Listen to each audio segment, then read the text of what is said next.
Hey folks, it's Tom here, and I am super excited to be bringing you a video on the Jurassic Park Chaos Effect toy line produced by Kenner, or not produced by Kenner, as is the case. So this video has been in the making for a while. It's in partnership with Jurassic Library and Syrett Tech. Syrett has just released a new production run of his Ultimasaurus, so we are featuring that in this video. At the start of this video there's a little overview of that brand new toy from Paulo at Jurassic Library, and then later in the video we have a full 56-minute discussion diving deep into the Chaos Effect line, the history of the line, some of the concepts around lines like Night Hunters that were never released, and lots of really cool information that I think a lot of you who are classic Kenner fans are really going to value. So there's a lot in this video. It is a long one, so grab your favourite beverage, grab a snack, and I hope you'll sit down and join us for a really exciting partnership as we dive deep into Chaos Effect. Without any further ado, I'm gonna hand us over to Paulo. Hey everyone, this is Paulo from Jurassic Library, and today we're going to get an up-close and personal look at the Syrett Tech Ultimasaurus figure. Syrett Tech has teamed up with Rod's Random Works and Andy Harness Media to recreate one of the most sought-after items for any Kenner Jurassic Park fan, or even any Jurassic Park fan. It is the biggest and baddest looking hybrid dinosaur to come out of the Chaos Effect toy line. From the Chaos Effect inspired box to the toy itself, this is a collectible that truly feels like the real thing and could have been easily sold in many stores in the 90s. Before jumping in, I just gotta let you know that this is not a traditional figure made of plastic. Rather, this was 3D printed using a resin printer. The 3D printed figure was sculpted by Syrett Tech off of a scan of the original prototype toy, and it was promptly modified for 3D printing. Syrett Tech also went as far as to stamp the figure with his logo and included a few minor changes to the sculpt to ensure that scammers don't attempt to sell it as the real thing. Some of these changes include the overall bulkiness and size of the figure. This Ultimasaurus is much beefier than the actual toy, but it makes it look all the more imposing and amazing for any diorama shot or even just to stand on your shelf. This new run of Ultimasaurus is truly special. As opposed to his previous runs, Syrett Tech has prepared a new mix of resin that attempts to simulate the rubbery texture of the hybrid skin. This is an excellent attempt at recreating the real feel skin of all the original Kenner toys, leading to this figure to feel all the more authentic. As you can see with this figure, the paint applications across the head, body, and tail are incredibly authentic to the toy.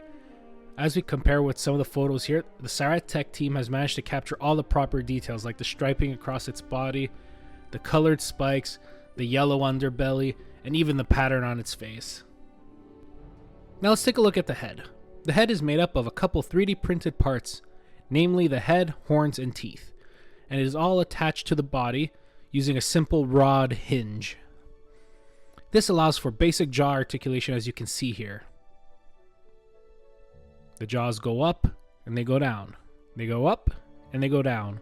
Up and down for intense biting action. The jaw will stay open, however, if you put the figure down with a little bit of force, it might just close it shut. And be careful not to wear it out too much with constant chomping action, as I seem to have done. Now let's take a look at the arm articulation. The arms are a single solid piece that are attached to the rest of the body on a ball joint. This allows for a wide range of motion, practically 360 degrees of motion. With this wide degree of motion, you can pose the Ultimasaurus's arms in a bunch of different ways, from a wide armed stance to even a closer grip. You can definitely make the Ultimasaurus grab onto an unsuspecting victim, dinosaur or human. Now let's take a look at the legs. The legs have a basic swivel articulation. This lets you raise them up and down for simple, horizontal or upright poses. If we take a quick look at the toe claws, we can see they also feature basic articulation. With a simple swivel, you can pose the hybrid sickle claws up and down in any motion. Looks like the Ultimasaurus will be able to communicate with the Velociraptor then. As you can see here, the Ultimasaurus also features the iconic mark of Jurassic Park. On this version of the figure, we have the white JP logo, which was first seen in the catalog shots for the toy. Syrett Tech's original runs of the Ultimasaurus also featured the red logo, making this the first white prototype. Now, it is not a Kenner toy without the signature removable dino damage piece. As you can see here, the Ultimasaurus's back is fully exposed. The spine and the ribs are exposed and made of a solid white resin. Beneath them are the dinosaur's organs. Having so many organs exposed is definitely not healthy, and it borders on dinosaur gore rather than dino damage. Who knows what the Kenner designers were thinking back then. Now, if you want to make your Ultimasaurus happy and healthy, you can place the back shell piece over the exposed viscera and make it a fully complete figure.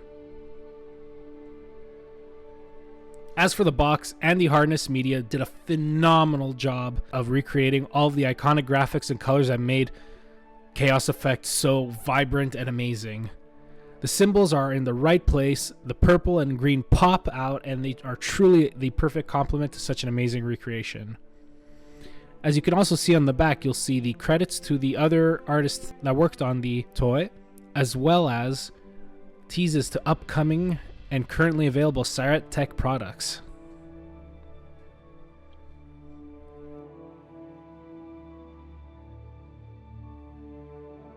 Overall, this is a fantastic figure and truly the best recreation of the Ultimasaurus out there.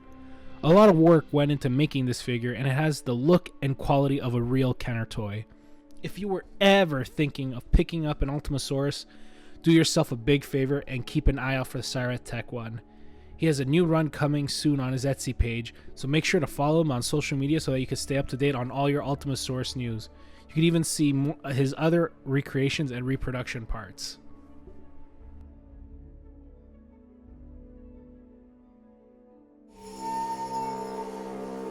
You will have already had a closer look at the Ultimasaurus at this point.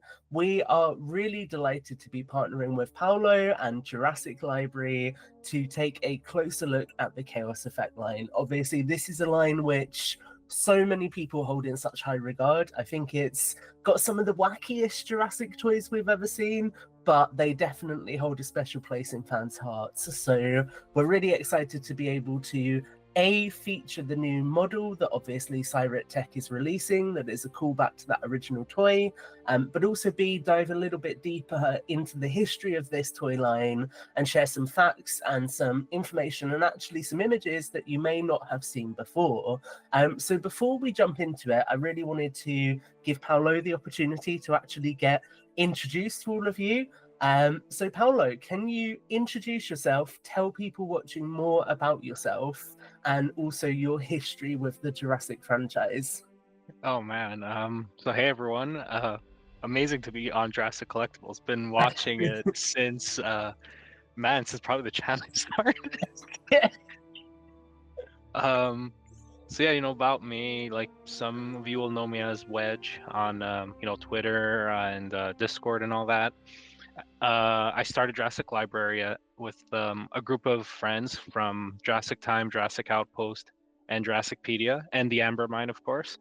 And our goal really was to kind of create a centralized collection of like images, documents, all kinds of behind the scenes material for the movies, because we feel that it's important that while we can love a movie franchise to an obsessive level, it's also important to kind of know where it comes from and know what goes into it, because it's, everyone gives the praise to Spielberg and Kep and all that, which is all well deserved. But there's a lot of unsung heroes who kind of don't get the spotlight, which we hope to eventually give the spotlight to, and even just to show their work and show what they've done, and how making a movie is like raising a kid, where it takes a village and everyone's job in it is important, even down to catering. It's all just really important. And as for my history with the Jurassic franchise, I've been around for a long time. I was, I was there for like Dan's JP3 page, Engine Ops, all that stuff like back in the day. All the things Uh, I've heard about but wasn't actually there for. yeah, the like the mythological figures of the franchise, and I was on JPL. I was there, I think, starting like 2009, 2010. So I was like really young, probably not young enough to be on the internet type, but like, Yeah. yeah, I started there. One of my biggest projects I did was actually putting together the that tour audio that you kind of see on Yeah. YouTube from time to time. I helped write the script, as in I wrote maybe 8 lines total, and then used the rest from either the movie or Jurassic Park the game. Because mind you, I was like 10 or 12 at the time. What else? I've done little things here or there, like those prop ID badges that you see on eBay or at cons. Yeah. I designed the original one and put it Oh, up for that's so free, cool. and on JPL, and like from there it kind of snowballed, and you could actually still There's so see some many of my people have profited from your work at this point, right? low key. And like what's funny is you could actually find which ones copied mine directly because of an error I made. And it's all the ID badges that say Jurassic Park on it. Some of them will say Isla Sorna facility, and that was a mistake. It's Yeah. actually meant to say Isla Nublar facility, which I put out a corrected version later. There we But go. so if you see that, just know that's my fault. Yeah. then- You're gonna get messages from me every now and then, like, "Hello, I found another one. There's somebody else selling one. Shut them Literally. And from there, I've contributed to Jurassicpedia, to Jurassic Outpost, Jurassic Time, and which are all people that I admire greatly for what they've Yeah. done for the community. I would say, even just to give a quick spotlight to Jurassic Time, who's Yeah. really probably the biggest inspiration for me in terms of doing De- what I do with Derek the is library. phenomenal. Yeah, I mean, some of their interviews he's had, the coverage for especially things like the Jafar script, and also his adaptations of some of those original scripts as well, to put them in a really digestible format. It's Mhm. clear that he isn't just passionate about it; he's really keen to do it in a way that exudes the quality that you would expect from Jurassic. So we're really lucky to have Derek in the community, and obviously Jurassic Time and Jurassic Outpost now work together, which is really great as well. Yeah, and that's also one thing I want with Jurassic Library is I want to be a centralized place for everyone to work. Jurassic Yeah. Outpost, Jurassicpedia, all the groups, all the fan groups, JP Toys, and ultimately we have just that one goal of just shedding a new light on Jurassic, going back to the DNA, extracting it, and coding it to be Yeah. proper. That's a bad analogy. But like Just not coding it spirit's with there. Nedry's people in Cambridge, right? Yeah, exactly. But No, that- yeah, it's for that level of like community that we should Yeah. strive to be. Yeah, no, I agree 100%. And on that, what has it... So I asked you this before we started recording anyway, but I think it's nice to reflect on it in the actual recording itself. What's it been like seeing the community's reaction to that? Because I feel like you've got a lot of people excited about things that they've never seen before. Oh, it's amazing. Like I get a lot of DMs from people like either wanting to contribute stuff, some stuff that we already have, some actually new stuff, which is great. Yeah. People from the production have slowly been following us, and it's just an amazing feeling just being able to make people happy more than anything. Because like for me, I really enjoy the reactions and the buzz that it creates. Like Yeah. when we found the Nash photo from the alternate Yeah. angle, and it kind of just took over the fandom for like a day or two. That was so Yeah. exciting for me. Not because it's like, oh, they're talking about something I found, but rather, look, there's like fun new discussions and Yeah. debates being had, and it's like that's the kind of thing I really want to see more of again. Like just people Yeah. forgetting about their hangups with like the new movies or like the Yeah. franchise as a whole, and just kind of being like, oh man, like look, there's it's so brutal, or like talking about, oh, how did this happen? Why did they put this in the movie? Or like, oh, is this an alternate angle? Like it's exciting for me because it's like it brings me back to when we were on the forums, and this was back at the time before everything was known, and we were discovering the things as they were happening, and like comments upon comments in the threads just talk about excitement or speculating about what happened. Is just like I feel like it's really recapturing that feeling, especially in even the servers themselves on Discord. Yeah. So I'm hoping that I'm going to be doing more and more of that, because we've got some great stuff that we're sitting on, that we're working out the deal with. But man, the future Yeah. is looking amber. I like that. I like that. I was going to ask you, is there any cool stuff that you'll be sharing in the future that you want to tease? But I think that in itself right there is quite a good tease, right? Basically, there is stuff coming, so you want to be paying attention. Oh yeah, no, I am horrible for giving clues, so I'm just not gonna give it. This is me. Like, whenever I've spoken about Tales in the past, I'm always like, oh, I can just tell you a little bit more, and before I know it, I've told somebody the end of the season, and I'm like, why have I done this? So, like, even before recording, when we were chatting, I was teasing it. I just basically gave it away in the first shot. So you are not going to hear that if you are watching this right now. You are just going to get the tease that you've had there, and that's it for now. But do make sure to follow Jurassic Library to stay up to date with everything that is going on, because there's lots of cool stuff coming. So we are going to transition straight into the Chaos Effect line, because that is really what this video is all about. It's a deep dive into that toy line, and specifically how it's being rejuvenated in a new format. But with Chaos Effect, the year is 1998. There's new toys that are on the shelves after the second wave of the Lost World toy line. What can you tell us about Chaos Effect? Well, so for starters, we can this is like, I think, mostly speculation, but like there's enough proof behind it. Not proof, sorry. Anecdotal evidence for it, but you know, the big thing that made Chaos Effect come out was the fact that it was supposed to have an accompanying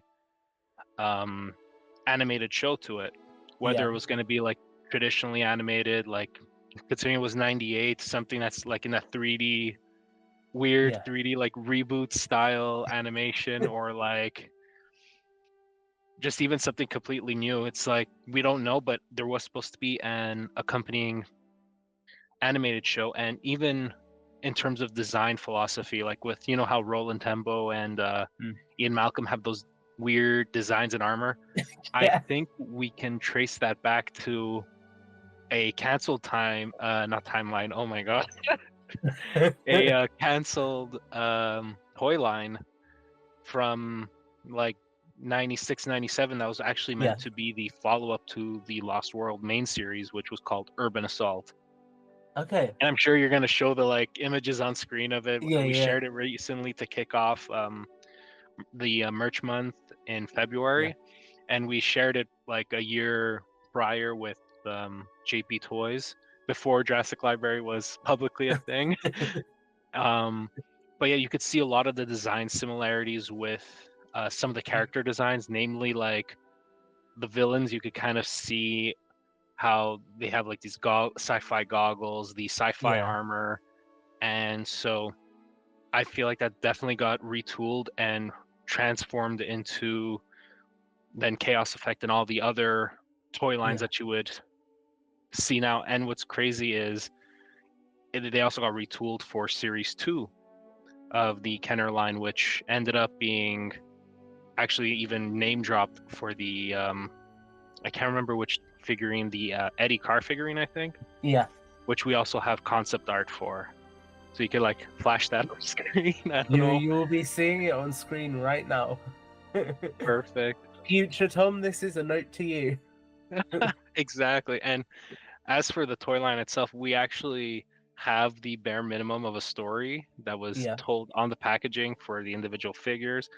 Unfortunately, I don't have all of them like archived or whatever, because what was interesting is that they had little stat blocks that talked about the Yeah. different hybrids, and they explained what they are, what they do. So I'll read Oh that out in boy. a second. But like I have Yeah. the synopsis for Chaos Effect right here. Let's see if I can put on a good, narrator's voice. Hit us with it. Yeah.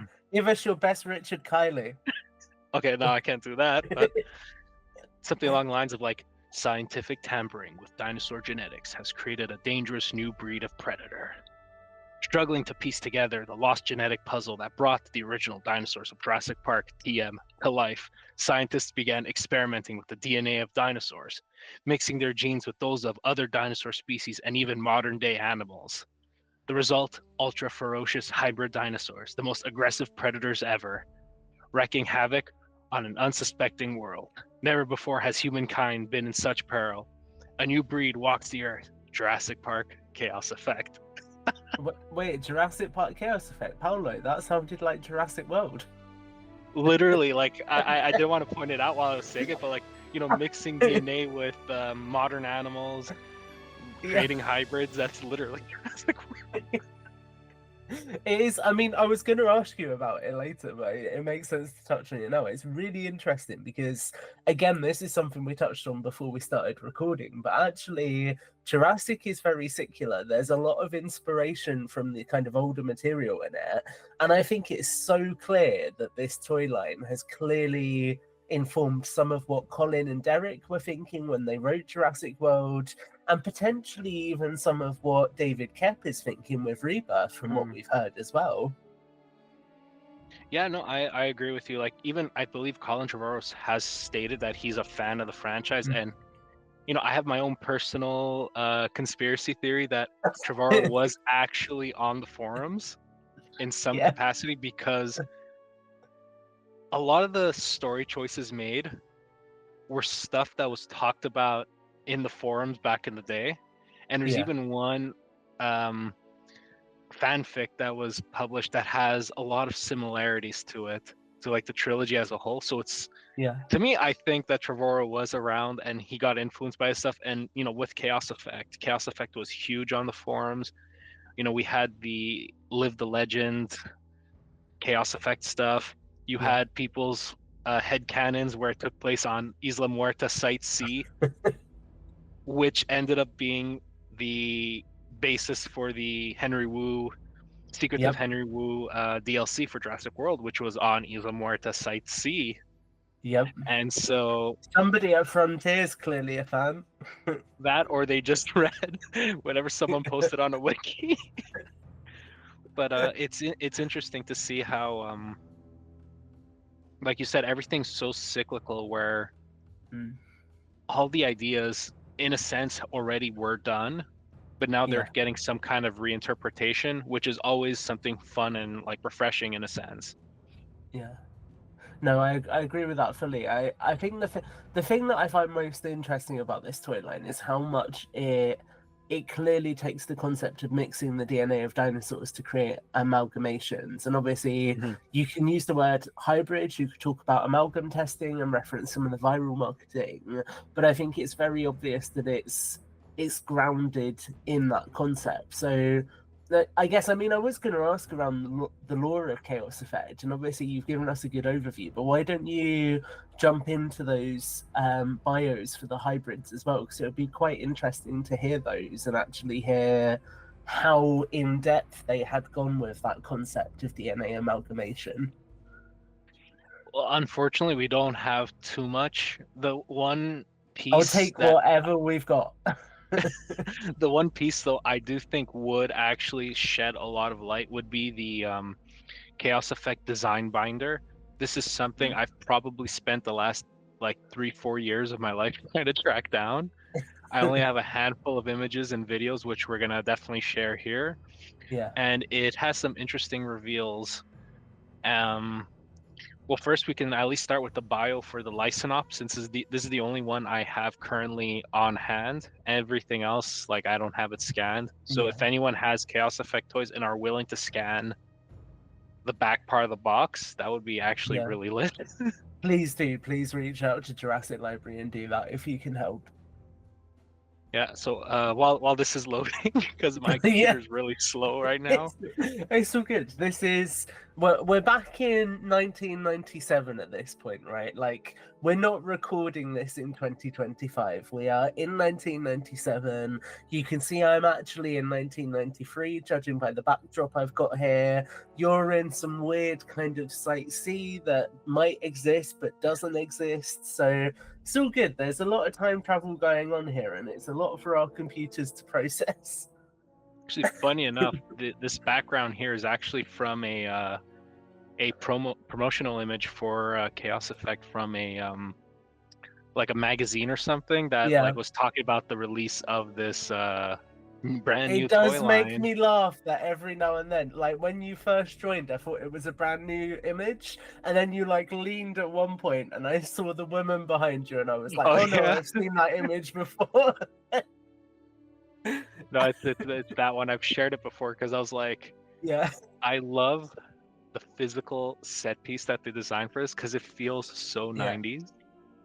It's so good. It's like a concept that I miss a lot in toys and movie media as well, which is actual physical marketing. Like I think Hmm.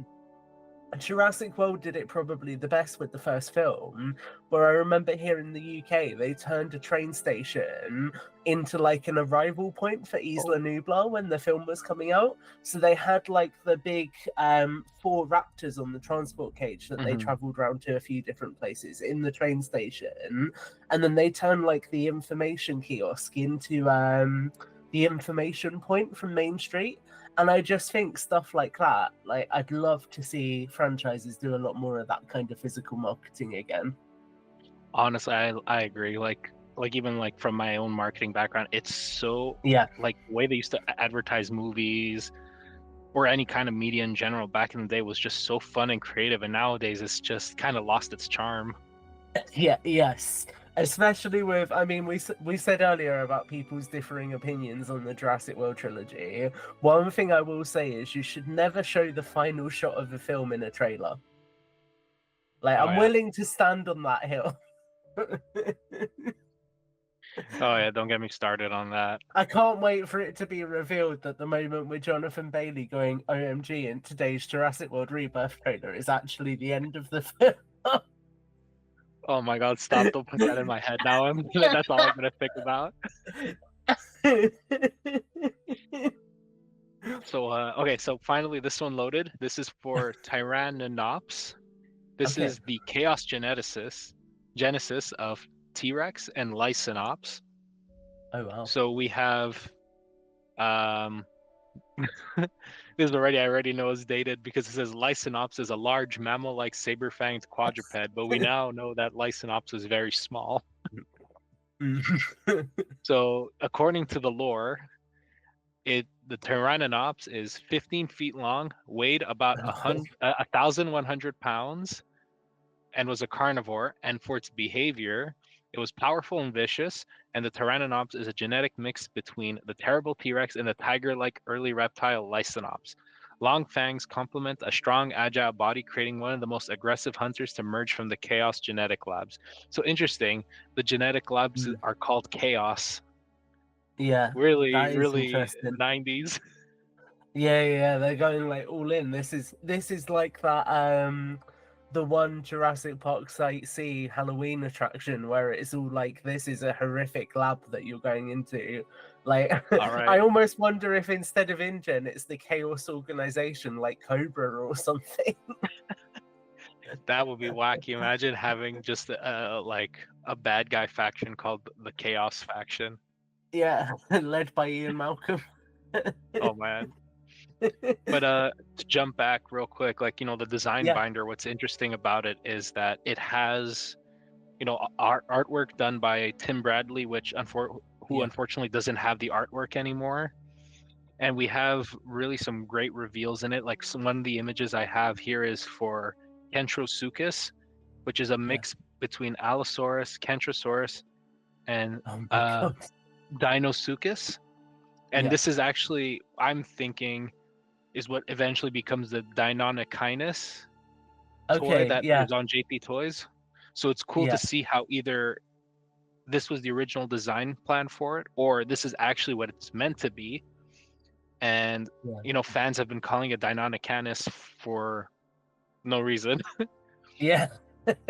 And it's got some other fun stuff, like you have a design for Ian Malcolm wearing this like weird armor with a big T-Rex juvenile. That's so cool. And then there's some, other, like I have a video too of someone flipping through it. Yeah. And what's I'm just interesting, saying right now, this is going to be the best edit I've ever worked on. It's going to take me hours just because I'm going to be sat poring over everything as I drop it in. yeah. And it also has an alternate chaos effect logo, which like I'm debating if I want to put that on a hoodie or if I want to put the Yeah. classic one. Because like I love my custom hoodies. I've got my JP the Ride one Can on. you do like a hoodie where if you wear it one way, it's got the logo, and then if you wear it in the inverse, it's got the other logo? That sounds too expensive. Yeah, yeah. There's no Fair point, sparing fair expense here. And it's cool. It's all really incredible. I'm gonna pull up something else here. Just I'll debate if I'm gonna end up sharing what it is. But actually no, hold on. It doesn't actually have any story. Oh, actually, let me see. Yeah, it's taking forever to load, but it's comes from actually a public auction, so I could talk about it. Yeah. Actually, it's for a prototype of the Night Hunter series for Chaos Effect, which was going to be the Oh, wow. kind of subline for it, which Yeah. would have featured glow-in-the-dark dinosaurs. So like little dinosaurs that like, Yeah. you put it up to a light based on 90s technology, and then after you'd close it, and they would start to glow.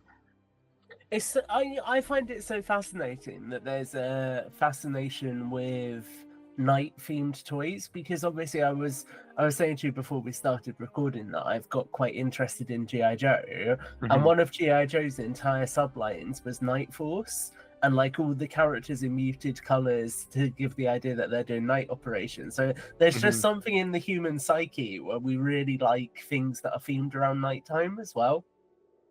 Yeah, I guess it adds like a kind of like mystery to it. Yeah, it makes it extra cool. Yeah, exactly.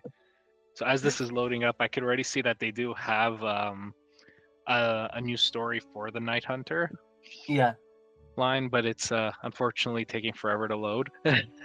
No, that's all good. It's interesting because there's so many different bits and pieces of Jurassic storytelling. Like you've got the comic books, you've got obviously Jurassic Park the game, you've got some of the Sega games and everything else. So I find it so fascinating where there's so many different bits and pieces across the franchise, because a lot of it goes in really interesting directions. Like there's some stuff that feels very grounded in the films, I'd say, but then stuff like this, you're going completely off in a different direction, right? And you're almost embracing the chaos, I guess, at that point, and say, look, we know that this is crazy, it's very in your face, but we're just gonna go with it anyway. Which I guess to your point about 90s toy lines, it's very of the time, isn't it, where things were quite grandiose and eccentric.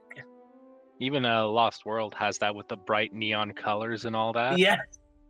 But so this, like for the Night Hunter series now, it pretty much starts off the same, with like, oh, they're struggling to recreate the dinosaurs, they're mixing DNA with other species. But then it adds in, but this time, scientists added radioactive isotopes to the DNA to make them visible in the dark. The result, Night Hunters, the most aggressive predators the unsuspecting world has ever known, day or night. But do you know what? Even with that, there's the case for bioluminescence in the franchise, like going back to here, which is just crazy. But also, that feels incredibly Godzilla. Yeah, low key with the like Yeah, literally with the radioactive isotopes and all that. like this is just like, and actually that's the same time as Godzilla 1998. So I wonder if they were inspired by that cinematic masterpiece, and they thought, yeah, we need to take some inspiration from this. We were probably this close to having wacky micro T-Rexes that were just everywhere at one point in time. Oh man, that would be wild. Yeah. It's interesting thinking about what could have been with it. I was going to ask you, so I think that it's really interesting because a lot of the time, right, people are so focused on paleo accuracy, they're so focused on sculpts of toys that are realistic, but this toy line seems to kind of transcend all of that. So I'm curious, do you think there's a reason why, despite its wackiness, people hold this in such sentimental standing? I have a kind of long-winded kind of Yeah, answer to this, but like I do think part of it comes from, you know, what we had back in the day where it's like we really didn't have anything. We were all anticipating JP4 to come, but as you know, yeah, years were going by, it looked like it wasn't happening. yeah. And so it's up to us Again, to kind of before I was on the Zeitgeist, so I completely missed out on the dark eras. but yeah, no, so like we had very little, and so people just kind of worked with what they had, and you know, those who Yeah, grew up with Chaos Effect um would effectively just kind of be able to have the chance to talk about them. And you know, despite it being ugh, okay, hold on, let me backtrack this for a sec. You know, with this being the only things we really had, minus, you know, like the comics and whatever, people would kind of focus in on this. And when you have the kind of mystery elements of the canceled toys, like mm, Ultimasaurus, which is this crazy bombastic design, and you know, the basic story of Chaos Effect with creating hybrids, and then fans kind of going into the deep end with making, yeah, you know, fan theories, fan headcanon, fanfics. It was just one of those things where we didn't have a lot, so we made do with what we had, and it kind of yeah, transcended itself more than it really should have, because at the end of the day, this was a canceled toy line based on a TV show that was never made.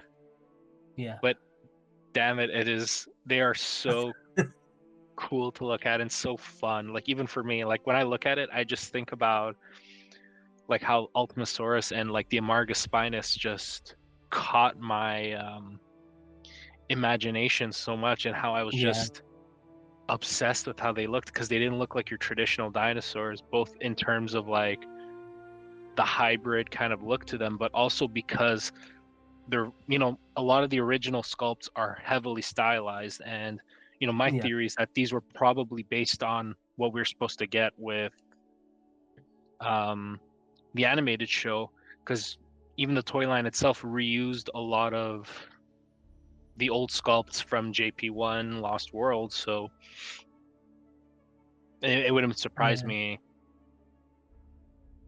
And yeah, yeah. no, I That think it's mostly a sorry, I was just no, you're thinking about fine. it.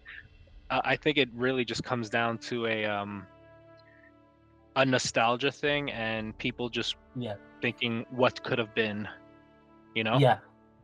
Oh, 100%. It's that absence of this sounds really like a high concept idea, but it's not. It's that absence of um presence, I suppose, and actually the Hmm. idea that you thought that you're going to have something and then you haven't got it, so you kind of long for it, right? It's the reason why all of us spend so much time talking about cancelled projects and things. It's the reason Yeah, why Jurassic World Survivor, for example, was such a conversation topic even before Jurassic Park Survival suddenly appeared.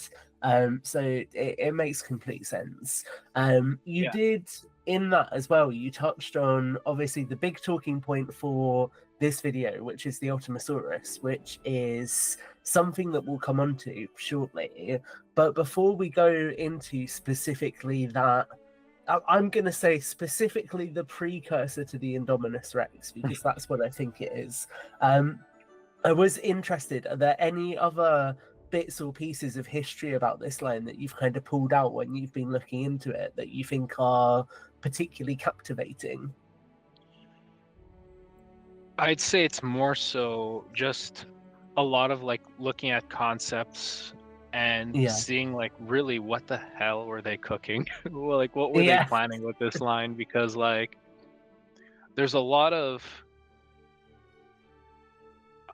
weird concepts, like just like Yeah. just to put it out there, like it's just all weird, and you're just kind of stuck there wondering what did they think they were gonna do with this. And Yeah. I think that's what kind of gets your imagination more than anything, where it's like, yeah, you know, when a movie comes out, you get what you get. But when you have something that didn't come out yet, you're just kind of building it up so much in your head. And I think Yeah. that's, and like to jump back real quick, I think that's what Chaos Effect really benefited from, is that Yeah. people built it up in their head and created the best story Jurassic ever Yeah. told. Whether it would have been that or not is irrelevant, because for Mhm. anyone who is into it, it is the best story that Jurassic ever told. No, that's really cool, and I think it's interesting just thinking about like those concepts, right? Because you think about what could a hybrid dinosaur be, and like say Allosaurus and Carnotaurus. In your head, they're both big theropods. They go together fairly easily, so you can visualize something there.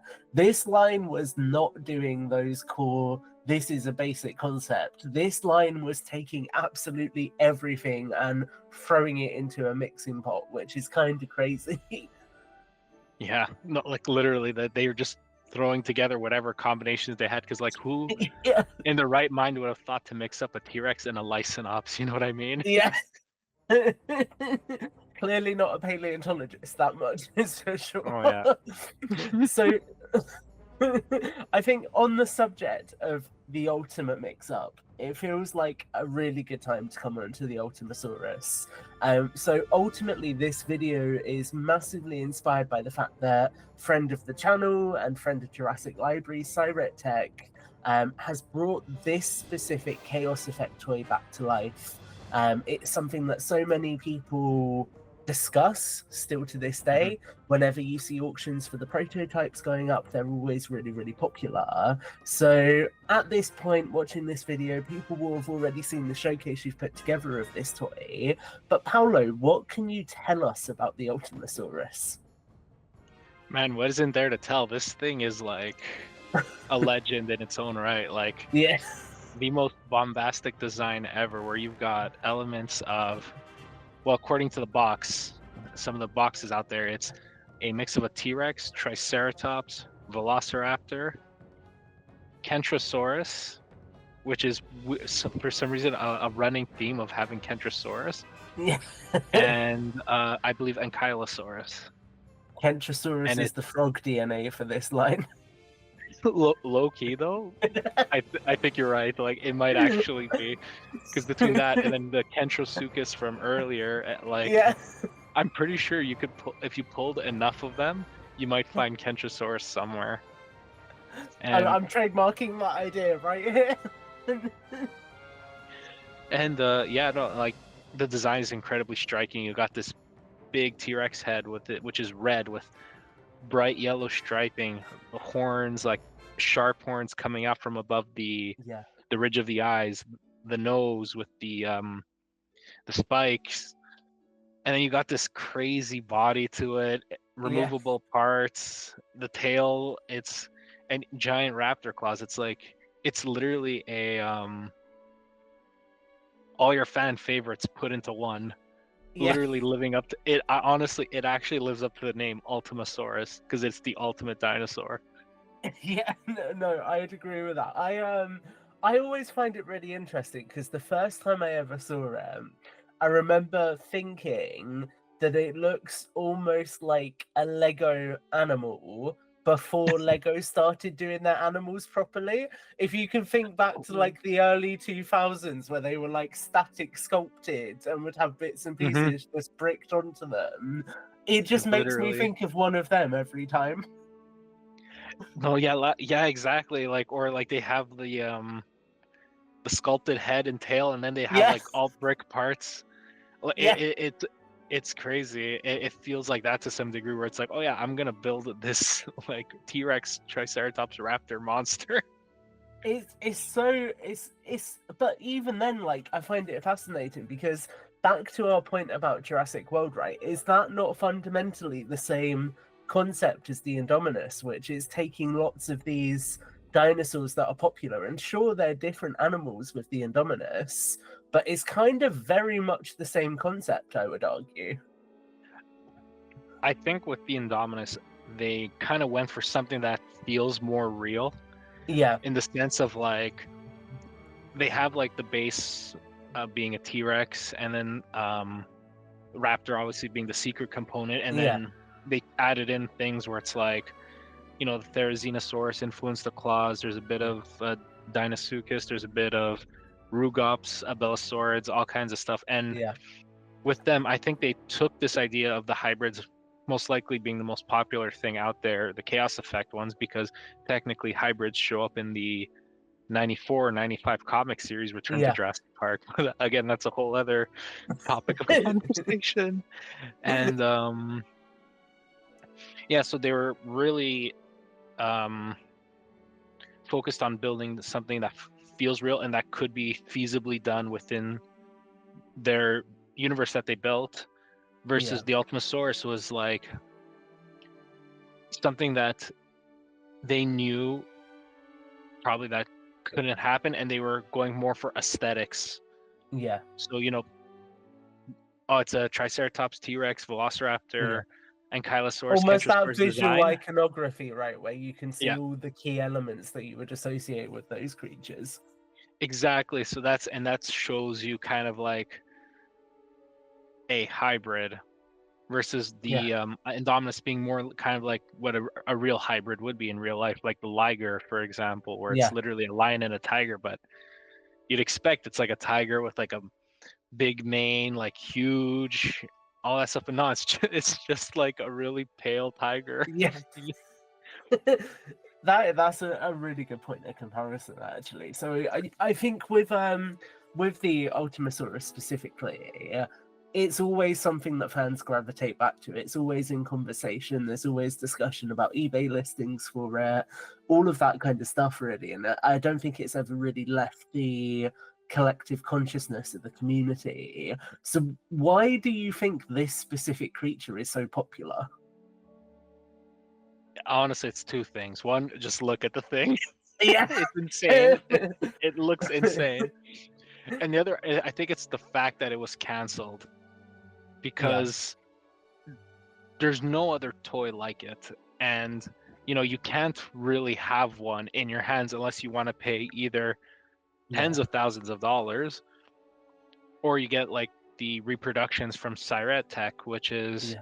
probably the closest best thing you'll ever get to actually owning the real thing, which we'll, you know, jump into a little later. But ultimately it comes down to just how this guy looks, and um it being canceled, where it's just like fans have built it up so much in their head Yeah. that it literally, you know, I'm, oh my god, I'm repeating myself, but it is the ultimate dinosaur. Yeah, yeah. I mean, at the end of the day, that is it, isn't it? It is the Ultimasaurus for a reason. So you touched on there actually the way that fans can currently get their hands on this toy, which is the Mhm. reproduction that Syrett Tech has done. So talk me through the toy that Syrett has created. How does it do when it comes to capturing the feel and the appearance of the original toy? And do you have any insight into how he approached that? Because obviously it's quite hard making a toy from images, I suppose. I unfortunately I don't know the exact Mm. details, but what I do know is that the recent batch was made with a more rubbery resin, because Oh, we recently learned that the Ultimasaurus was uh rubberish, so it would be real feel, yeah. Oh, wow. which is, yeah, exactly. So it's like it's something cool that we would have never really known until more recently, which I think it's because somebody ended up getting their hands on Yeah. on one of the later prototypes, and so it had that kind of rubber feeling to it. But yeah, he managed to kind of get that. He managed to get that kind of feel with it with this new resin formula he's using. Yeah.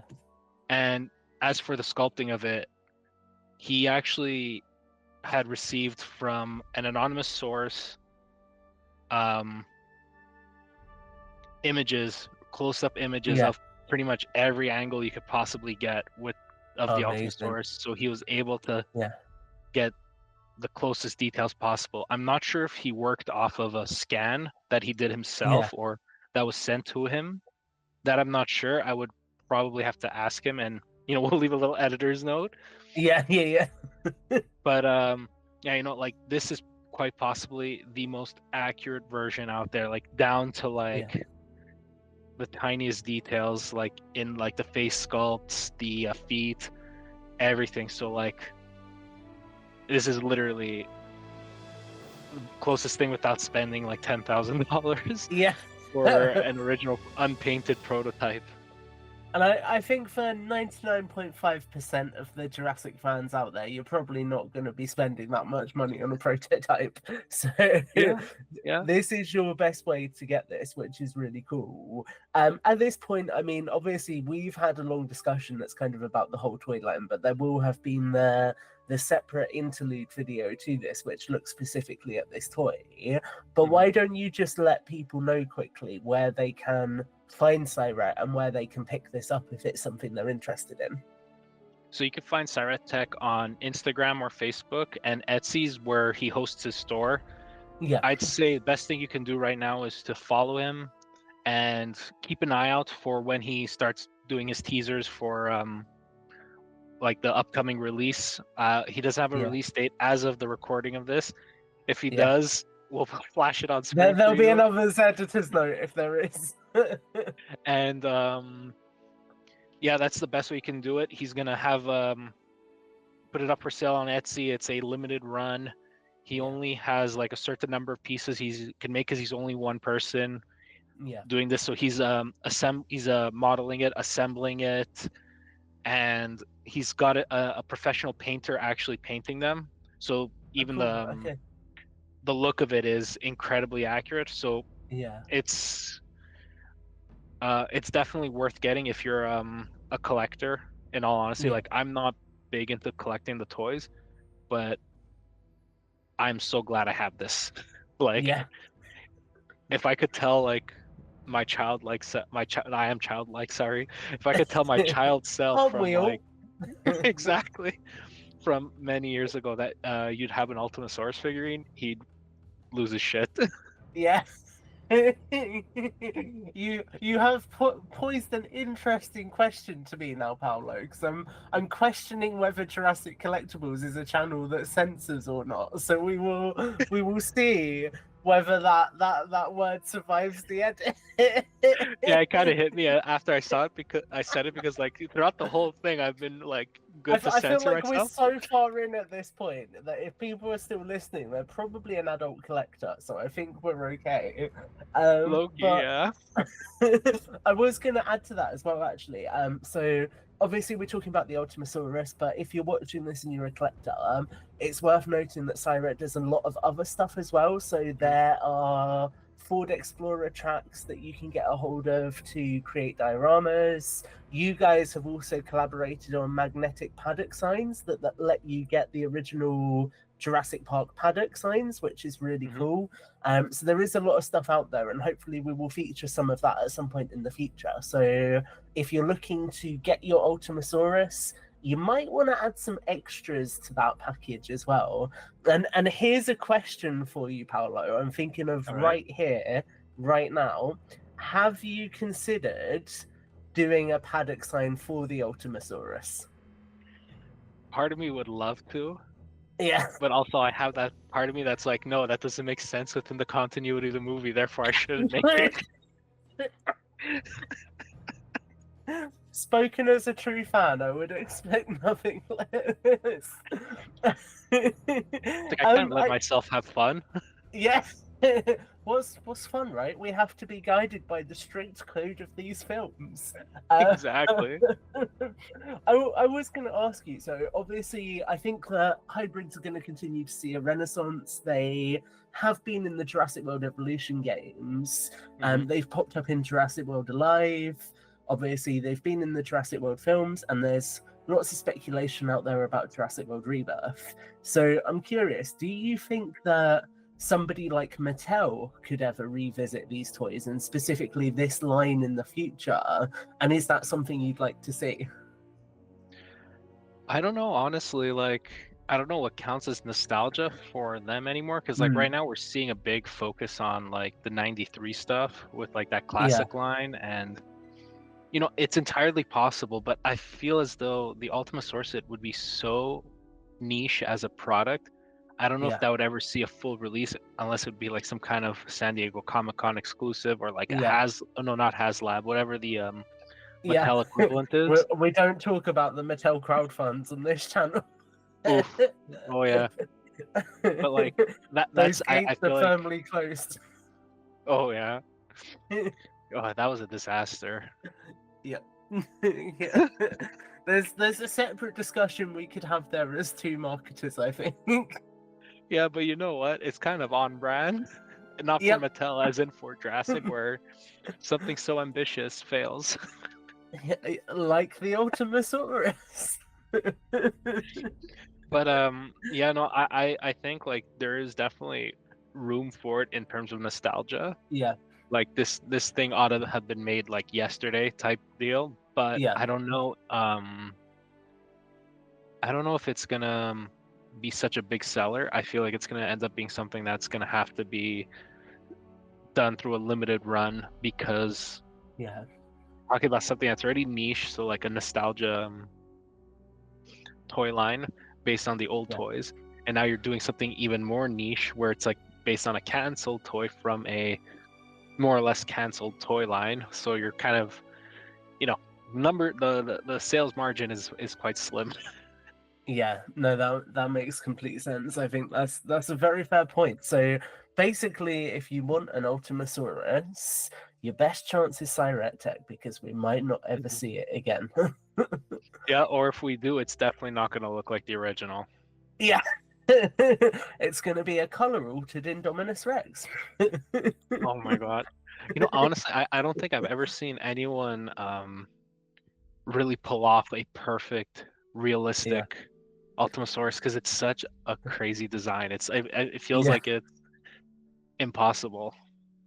Ted Brothers, if you are listening Oh, right oh my now, god. Okay, yeah. this is a You know what? challenge to you, sir.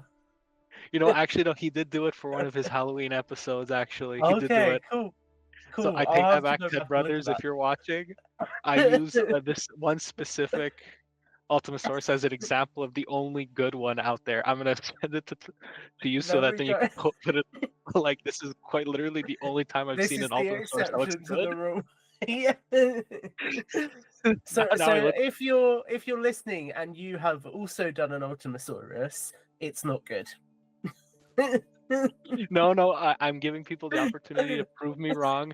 You can send it to us on Twitter or on Instagram. Tag us or just send it via DMs, and I'd love This to see could it. be a competition, right? We want to see the best Ultimasaurus. There we go. We're gonna That bring would it be back. fun. Mattel will have to listen. Exactly, exactly. That would be incredible. Well, Paulo, this discussion has been a lot of fun. I feel like I've been smiling the whole time. I had We a are blast. running. I'm really glad to hear that. We're at the point where we're running quite long, so I think we should start to wrap things up here. But is there anything we've not touched on that you want to share quickly? Not if we want to extend this episode a couple more hours. I think so. In that regard, it's fair to say that there is so much to really dive into. And Hmm. guys, if you are watching this, really do go and follow Jurassic Library. Check out the work that Paulo and everyone else are doing to really bring these things to the forefront. And on that kind of point there, Paulo, why don't you let people know where they can find Jurassic Library and also where they can find you? Not literally, like not your location right now. Yeah, no, ideally no, not that. Well, you can find Jurassic Library on Twitter and Instagram at Jurassic Library. We're on Blue Sky, but like I don't post there as often just Yeah, because it's really weird for photo and video uploading. Like half my posts just say like yeah. failed to process this. So I'm just like, ugh. Yeah.